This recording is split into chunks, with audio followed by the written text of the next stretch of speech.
sayyidina wa nabiyyana Muhammadan abduhu wa rasuluh.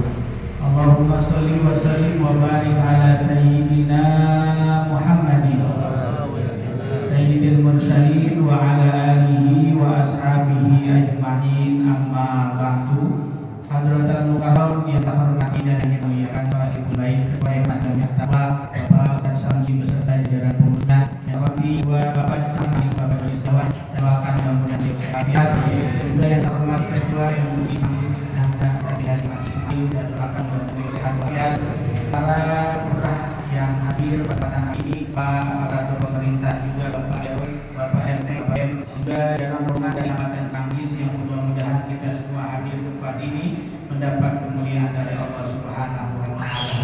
Ketua RW Kelurahan Kasubun Nusrat, Bapak Ustaz Haji Komarudin, juga hadir tengah-tengah kita dari teman-teman sahabat Ansor dan Semangis, Bapak, Ibu-ibu, para orang tua, para sesepuh, para tokoh masyarakat yang namanya saya tidak sebutkan satu persatu, namun tidak mengurangi rasa hormat dan rasa takzim saya.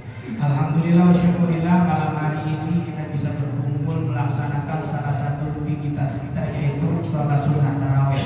Spesialnya malam hari ini masjid kita kehadiran Bapak Camat beserta rombongan, mudah-mudahan mendapatkan keberkahan dan menjadi keberkahan untuk kita semuanya. Amin. Jadi bilang di sini banyak kemajuan yang di mana-mana Pak Camat.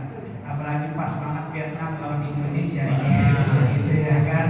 Ini benar-benar gampang berangkatnya. Karena kalau bukan taufik dan hidayah ini berat. Dan juga alhamdulillah hadir Ketua DMI, maaf Pak Haji Ahmad, Ketua DMI yang mungkin juga hadir.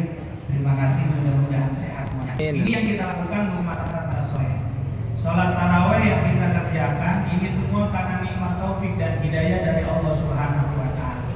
Apa itu taufik? Qudratil abdi li ta'ah. Kemampuan seorang hamba untuk melakukan sebuah ketaatan kepada Allah Subhanahu wa taala. Nabi mengajarkan kepada kita setiap hari, Allahumma inna nas'alukal huda wa taufik. Ya Allah, berikan saya hidayah dan berikan saya taufik.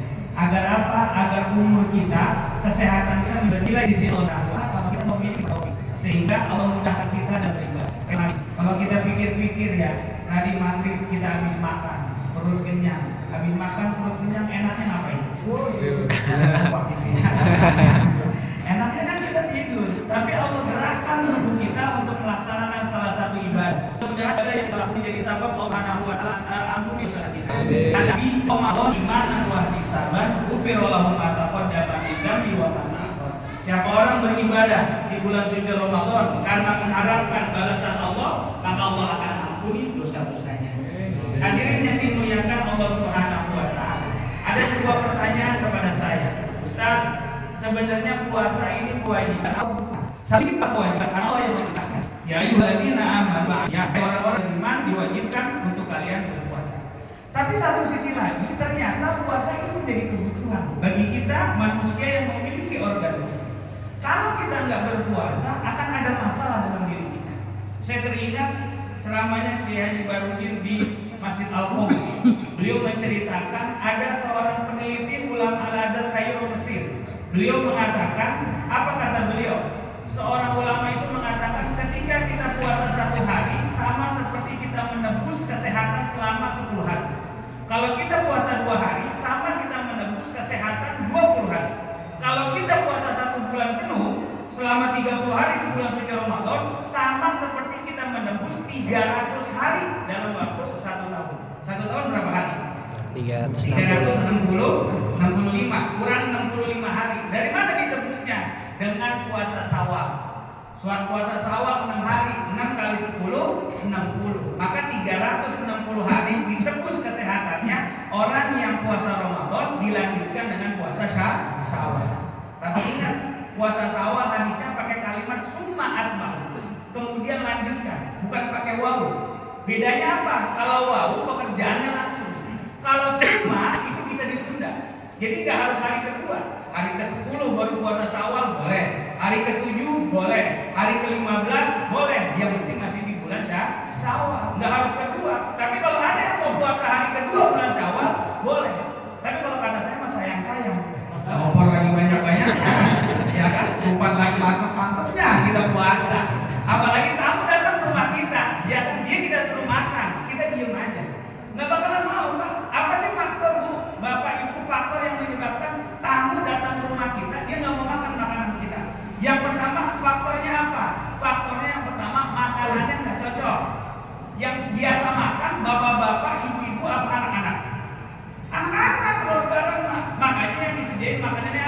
jangan dodol sama geplak doang.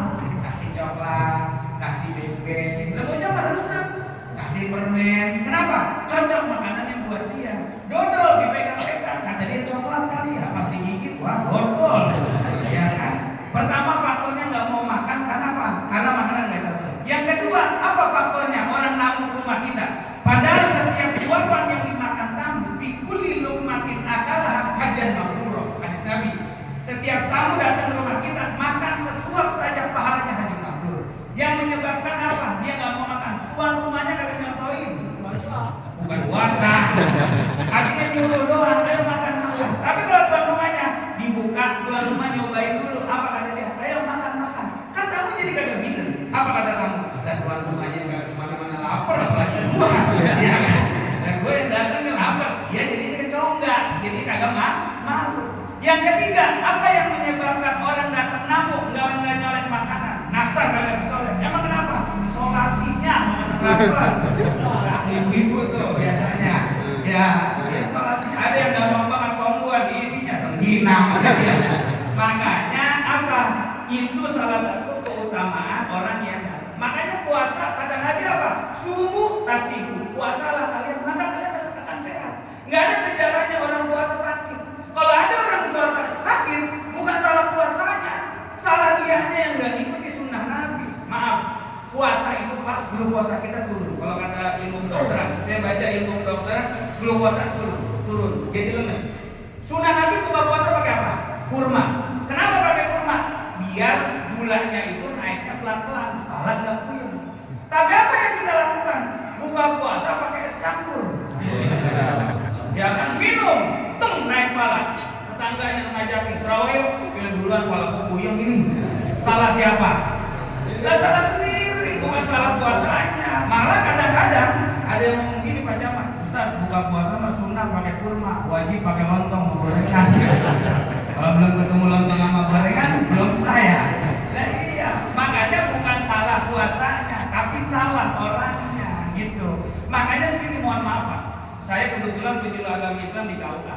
Setiap hari Kamis saya kunjungan ke salah satu rumah sakit di Cibubur, Pak Jamal. Saya nggak sebutin rumah sakitnya, nggak enak sama rumah sakit Melendia yang ada di Cibubur. Suatu ketika saya ngomong gini sama susternya, Susi, ada apa Pak Ustaz? Ini rumah sakit sepinya kapan? Ramenya kapan? Katanya begitu. Saya tanya begitu. Oh gini Pak Ustaz, rumah sakit itu sepi kalau bulan puasa. Pasien turun drastis. Itu rumah sakit yang gede paling isinya 10, paling banyak 15 orang, turun drastis. Tapi kalau banyak, kapan paling banyak? Saya tanya begitu. Oh banyak, ntar habis lebaran 2 minggu. Gitu. Itu rame, ntar kita repot dah. Apa paling banyak penyakitnya? Nomor 1 kolesterol, nomor 2 darah tinggi. Makanya makanan aku dinyesuaiin. Kita punya darah tinggi, boleh nggak makan sate kambing? Boleh. Lah kita punya, maaf ya, ada halalan thayyibah. Makanan halal belum tentu thayyib, tergantung daripada kondisi tubuh kita. Orang punya darah tinggi, jangan coba-coba makan sate kambing, bisa puyeng palanya Pak. Makanya halalan thayyibah. Bagaimana caranya? Ada menurut penelitian, kalau punya darah tinggi, makan sate kambing kalau mau nggak puyeng palanya, yang pertama masaknya biar matang. Permasalahannya kita sering masak nggak matang. Setengah matang udah kita makan, sampai matang daging kambingnya punya darah tinggi. Kata penelitian mengatakan nggak apa-apa. Yang kedua, makannya pakai timun Pak Jamal. Timunnya dimakan. Satenya itu aman gitu ya. Insya Allah aman itu. Ya. Makanya puasa itu kebutuhan buat diri kita. Maka kalau hari ini kita berpuasa, bagaimanapun kondisinya, mau panas, mau hujan, kita nikmatin. Emang kenapa? La'allakum tashkurun, biar kita bersyukur. Kalau kita lapar, siang haus, siang maghrib masih punya kepastian kita bakal kenyang. Tapi saudara-saudara kita yang di Palestina, yang di Gaza, hari ini mereka lapar, hari ini mereka belum makan, hari ini mereka kelaparan, belum tentu ada kepastian kapan mereka akan kenyang. Maka apa? Puasa menjadi kebutuhan buat diri kita. Boleh nggak Ramadan orang kagak puasa? Boleh. Siapa? Wa in kana maridun, orang yang sakit. Boleh nggak puasa? Cuma jadi masalahnya apa? Suruh ganti lagi di bulan lain. Pengennya kita mah udah Pak ya Allah, lagi sakit impas aja Pak ya. Tapi Allah Pak ganti, kata Allah jangan sampai kurang 30 hari. Yang kedua, siapa yang boleh nggak puasa? Awala safarin, orang yang bepergian